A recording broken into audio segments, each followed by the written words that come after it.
भैया सूते तो ठीक बा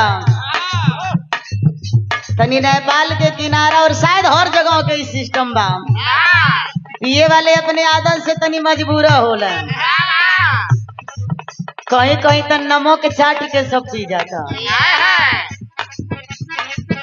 पहले के तनी लोग मरा था दहिया फुकैला में कई कुंटल लकड़ी लग जा गुरुजी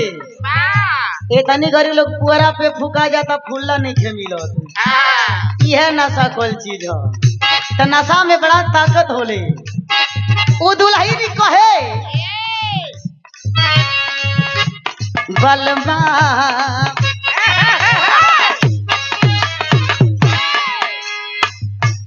बलमा कदर न जानेला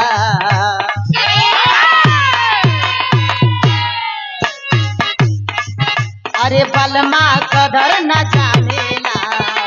बाली रे उमरिया के बलमा कदर न जानेला बाली रे उमरिया के बलमा कदर न जानेला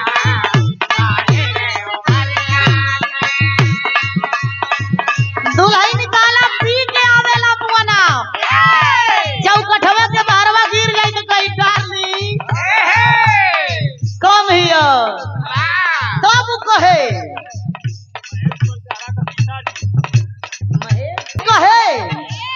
केतनो जोगा के राखी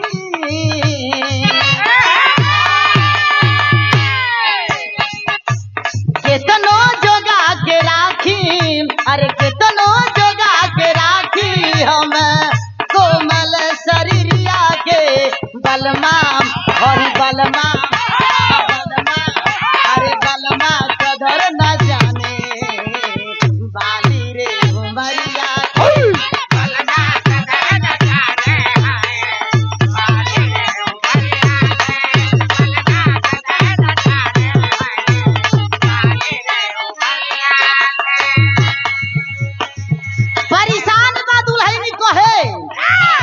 नया नोहर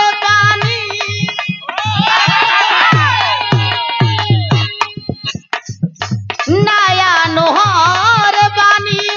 नये कनिया घोटले घोटात नहीं के लोटवा के पनिया घोटले घोटात नहीं के लोटवा के पनिया घोटले घोटात नहीं के लोटवा के पनिया नहीं प्यार करेला नहीं हम पे मरेला हे गुरुजी आज होनिया बतौले से काम नहीं चली एने देखला से काम चली आप जितना मुस्कुरात है ना और करेजा में जम जैसे गोली लागत बा कहे दुल्ही नया नोहर पानी नये कनिया घोटले घोटात नहीं के लोटवा